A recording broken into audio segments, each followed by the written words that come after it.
Russia's economy. We're banning all imports of Russian oil and gas and energy. That means Russian oil will no longer be acceptable at U.S. ports, and the American people will deal another powerful blow to Putin's war machine.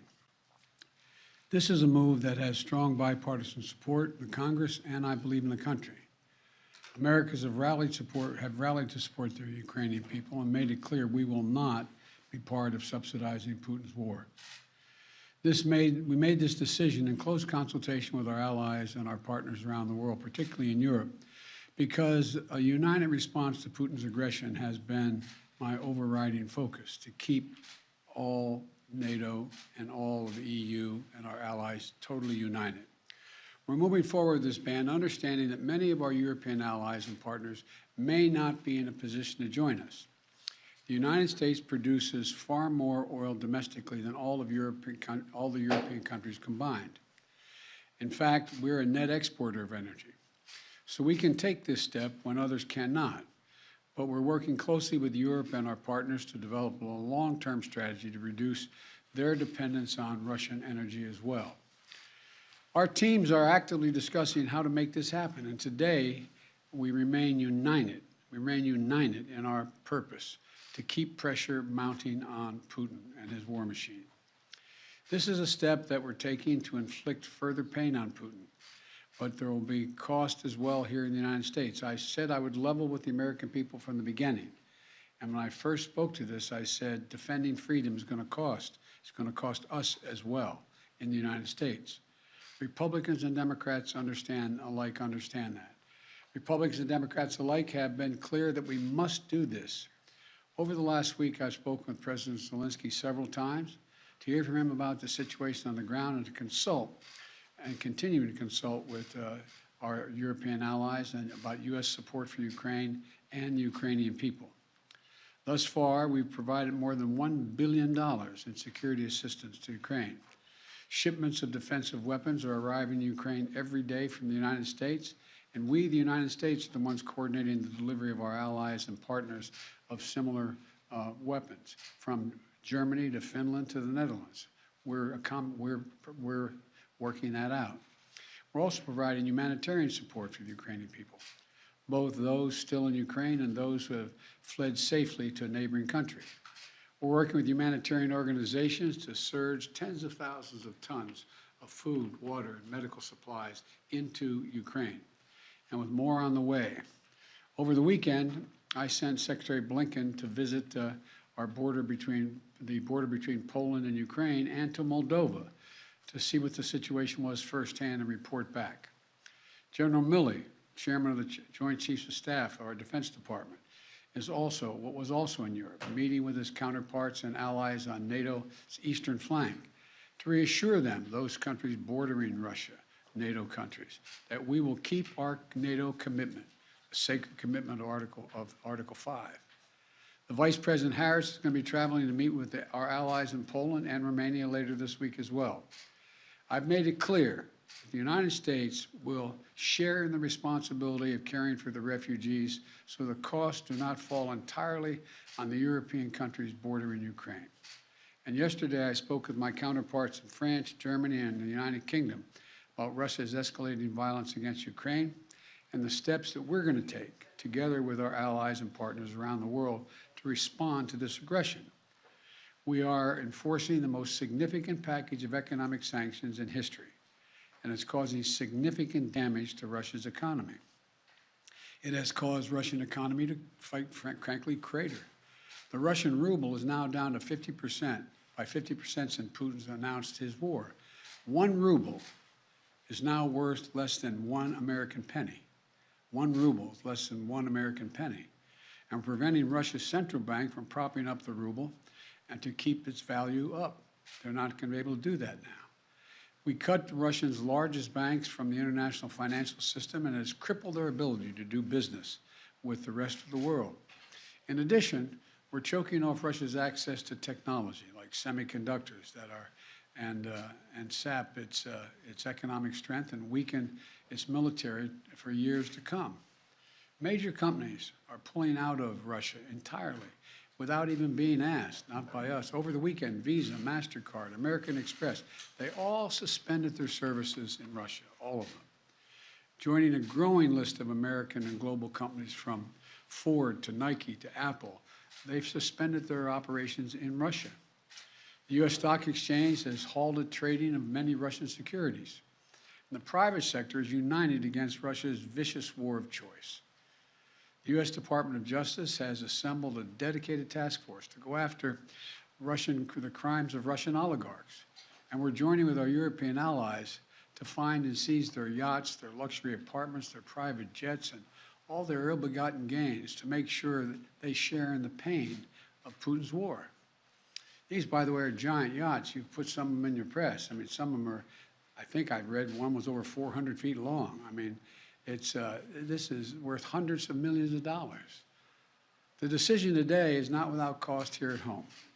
Putin's war is already hurting American families at the gas pump. Since Putin began his military buildup on Ukrainian borders, just since then, the price of the gas at the pump in America went up 75 cents. And with this action, it's going to go up further. I'm going to do everything I can to minimize Putin's price hike here at home. In coordination with our partners, we've already announced that we're releasing 60 million barrels of oil from our joint oil reserves. Half of that, 30 million, is coming from the United States. And we're taking steps to ensure the reliable supply of global energy. We're also going to keep working with every tool at our disposal to protect American families and businesses. Now, let me say this. To the oil and gas companies and to the finance firms that back them, we understand Putin's war against the people of Ukraine is causing prices to rise. We get that. That's self-evident. But, it's no excuse to exercise excessive price increases or padding profits or any kind of effort to exploit this situation or American consumers, exploit them. Russia's aggression is costing us all. And it's no time for profiteering or price gouging. I want to be clear about what we'll not tolerate. But I also want to acknowledge those firms and oil and gas industries that are pulling out of Russia and joining other businesses that are leading by example. This is a time when we have to do our part and make sure we're not taking advantage. Look, let me be clear about two other points. First, it's simply not true that my administration or policies are holding back domestic energy production. That's simply not true. Even amid the pandemic, companies in the United States pumped more oil during my first year in office than they did during my predecessor's first year. We're approaching a record levels of oil and gas production in the United States, and we're on track to set a record of oil production next year. In the United States, 90% of onshore oil production takes place on land that isn't owned by the federal government. And of the remaining 10% that occurs on federal land, the oil and gas industry has millions of acres leased. They have 9,000 permits to drill now. They could be drilling right now, yesterday, last week, last year. They have 9,000 to drill onshore that are already approved. So let me be clear. They are not using them for production now. That's their decision. These are the facts. We should be honest about the facts. Second, this crisis is a stark reminder to protect our economy over the long term, we need to become energy independent. I've had numerous conversations over the last 3 months with our European friends of how they have to wean themselves off of Russian oil. It's just not tenable. It should motivate us to accelerate the transition to clean energy. This is a perspective that our European allies share, and the future where together we can achieve greater independence.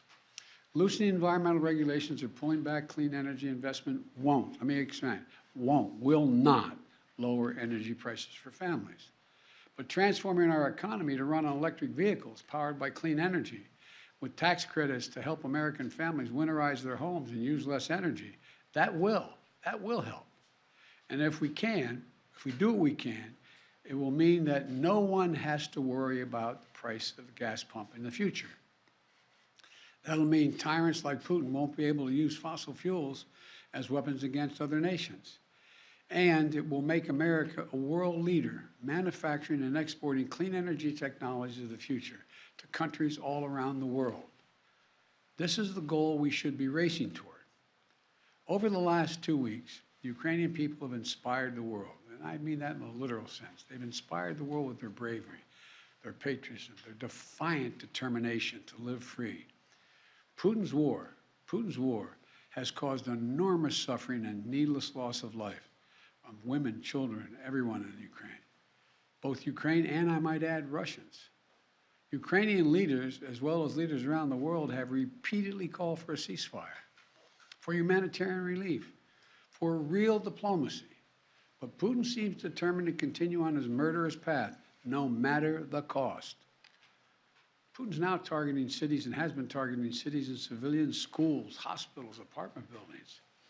Last week, he attacked the largest nuclear power plant in Europe with an apparent disregard for the potential of triggering a nuclear meltdown. He has already turned 2 million Ukrainians into refugees.